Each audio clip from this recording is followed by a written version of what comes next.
เฮาสิกะล่นนี่บ่ให้ข้าวติดหม้อนี่ยังอีกประมาณ5-6นาทีนี่ข้าวของเฮาก็สุกแล้ว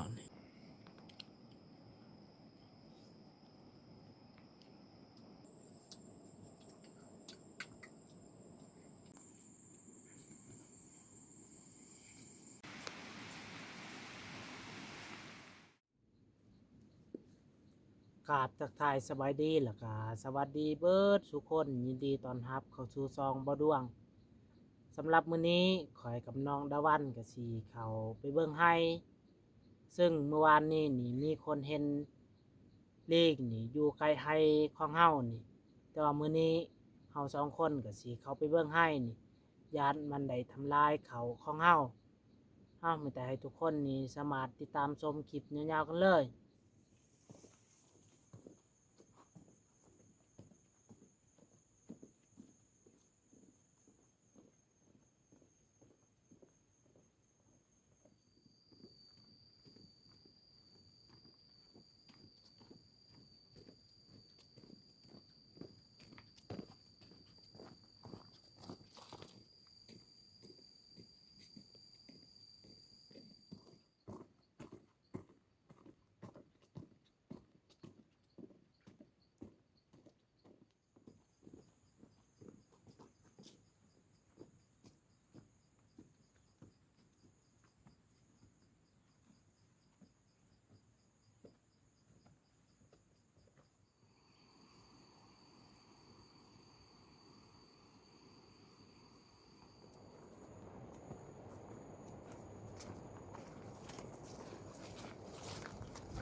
ตอนนี้เฮาก็มาฮอดแฮวแล้วนี่มีแต่เฮาสิย่ามแฮวเลยนี่บางทีอาจสิมีหนูถึกนี่เฮาพอได้มีของกินตอนเพลนมื้อนี้นี่มีแต่เฮาสิไปย่ามแฮวเลยนี่ไก่ปลาถึกนี่คนของมันนี่แต่ว่ามันหลุดสายตัวนี้นี่มันหัดบ่แน่นนี่มีแต่เฮาสิไปย่ามอีกนี่บางทีอาจสิมีมันถึกอีกตอนนี้ยุงก็โคตรหลายเลยทุกคนนี่แต่ว่าตัวนี้นี่มันลันมีแต่เฮาสิใส่ไม้นี่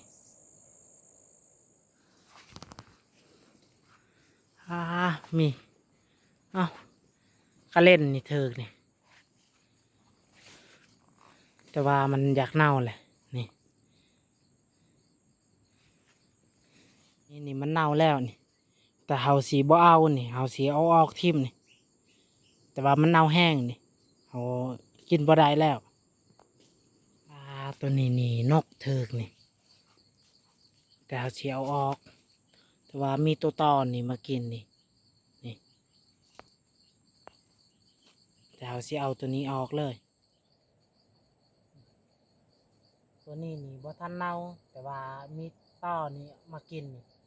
แต่ว่าเฮาสามารถกินได้ตัวนี้แต่เฮาสิเอาไปชี้กินเลยตัวนี้มีแต่เฮาสิตักน้ำนี่เอาไปบอนเทียงของเฮานี่บ่มีน้ำนี่มีแต่เฮาสิตักตัวนี้และน้ำ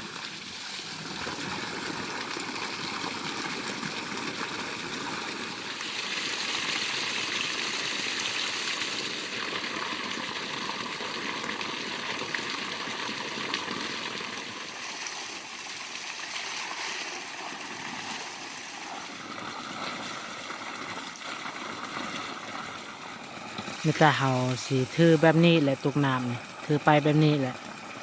เพราะอยู่ไห้ของเฮานี่บ่มีน้ำนี่เฮาต้องตักตัวนี้แหละมีแต่เฮาสิไปไห้เลย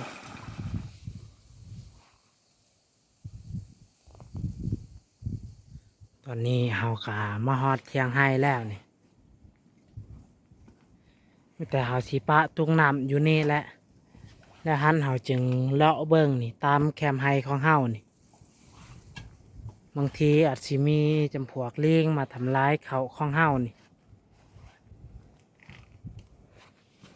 แต่เฮาสิปะเครื่องอยู่นี่ก็สิเลาะเบิ่งเลยนี่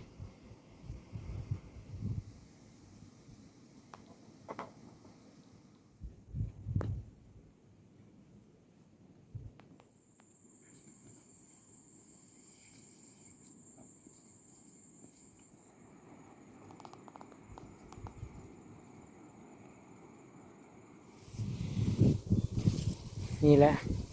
กระสอบที่เขาใส่ไว้นี่เพื่อบ่ให้เลี้ยงมานี่คันมันเห็น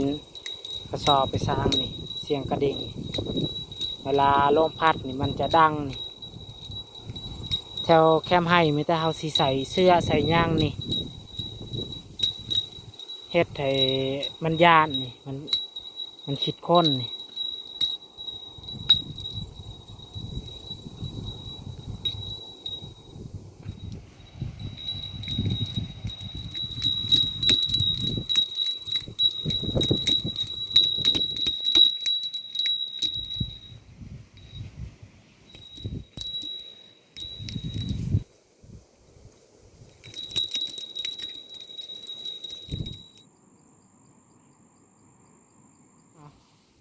ตอนนี้เฮากะเลาะแคมให้เรียบร้อยแล้วนี่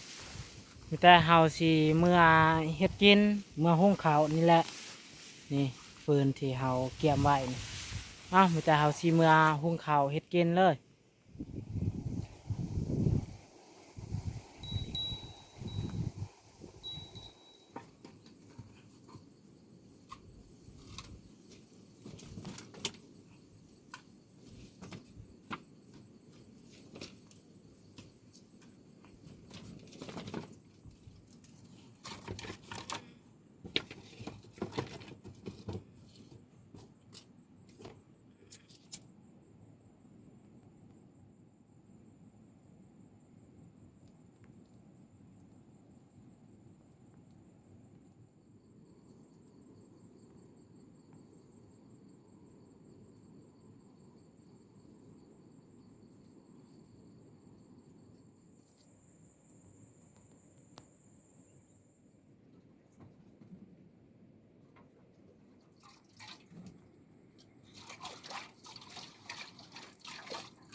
นี่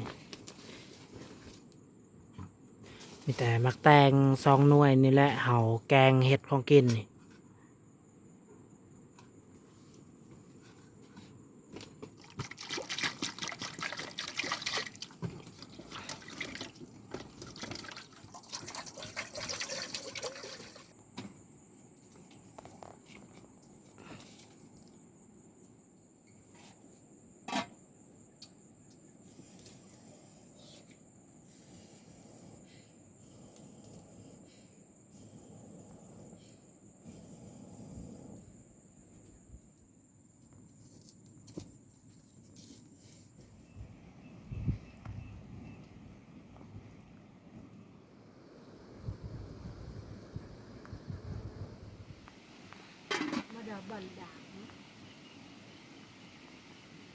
แตงตัวนี้แหละเฮาสิแกงเฮ็ดของกินเลยนี่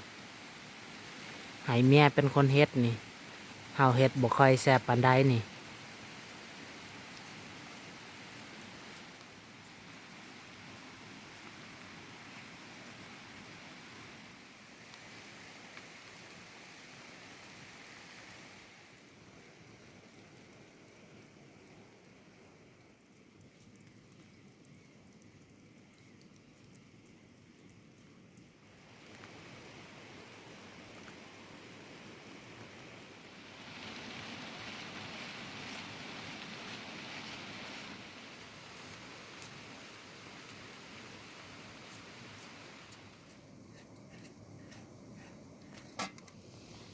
นี่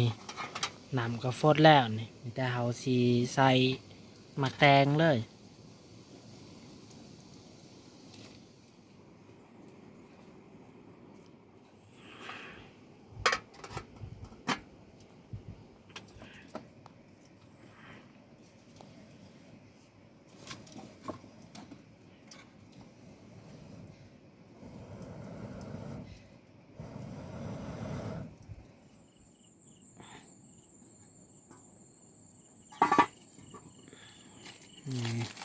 เอาใส่เกลือกับแป้งนัวนี่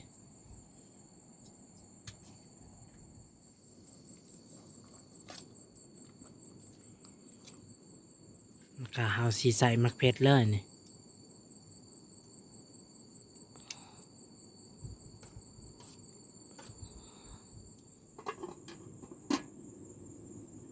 ของกินของเฮากะใกล้สิสุกแล้วนี่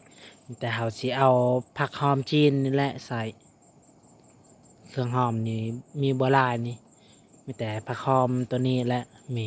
แต่เฮาสิใส่เลยนี่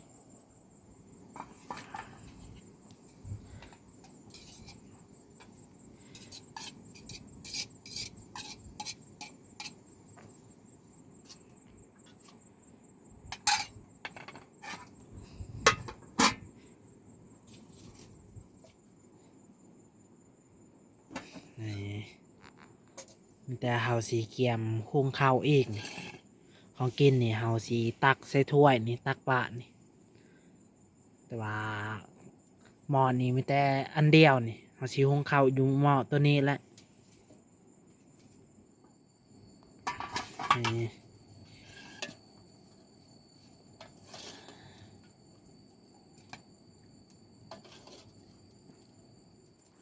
มีอยู่นกแต่ว่าเมียเฮาบ่กินนี่เฮาเลยบ่ใส่นี่เฮาใส่แต่มักแตงนี่แหละนกนี่มีแต่เฮาสิจี้กินนี่เมียเฮาบ่กินนี่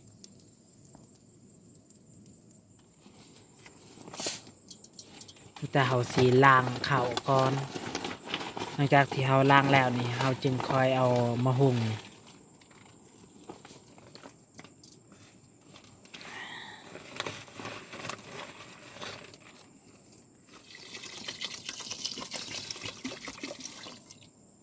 แต่เฮาสิล้างข้าวเลยนี่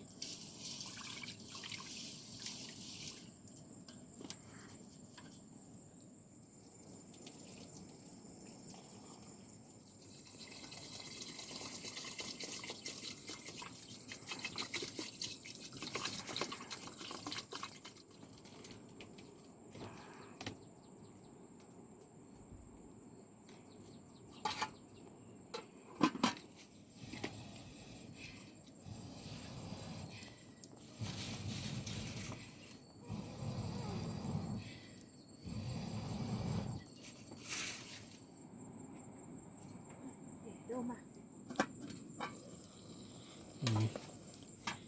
แต่เฮาสิกะล่นนี่บ่ให้ข้าวติดหม้อนี่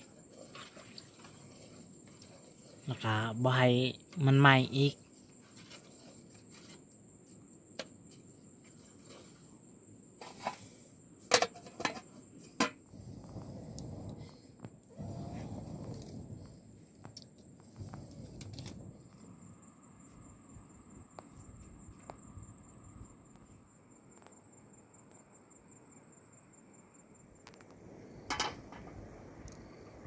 นี่เฮาก็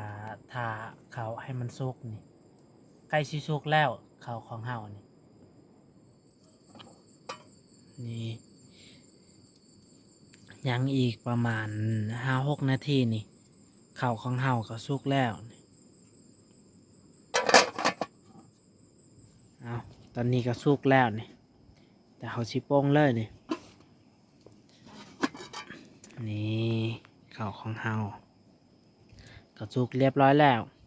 เอามีแต่เฮาสิกินข้าวเลยนี่ข้าวกับของกินนี่แกงหมักแตงกับหุงข้าวเจ้ามาเด้อทุกคนนี่มากินข้าวน้ำกันนี่เอากิน2 คนและวันนี้นี่มาทุกคนนี่มากินข้าวน้ำกัน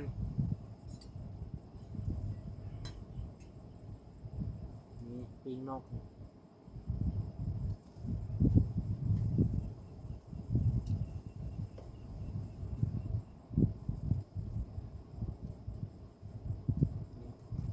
เอามากินแบบนี้นี่ข้าว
ข้าวนี่กะ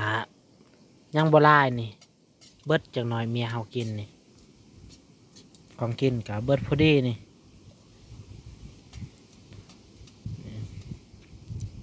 ตอนนี้เฮากะกินข้าวกินน้ำกะเรียบร้อยแล้วนี่มีแต่เฮาสิพักผ่อนแล้วก็สิเกียมเมื่อบ้านเลยนี่จักหน่อยนี่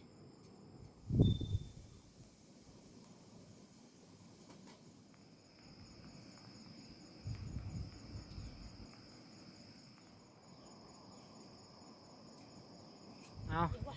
มีแต่เบาดวงกับเมียกะสิเกียมเมื่อบ้านเลยนี่ตอนนี้กะ3 โมงแล้วนี่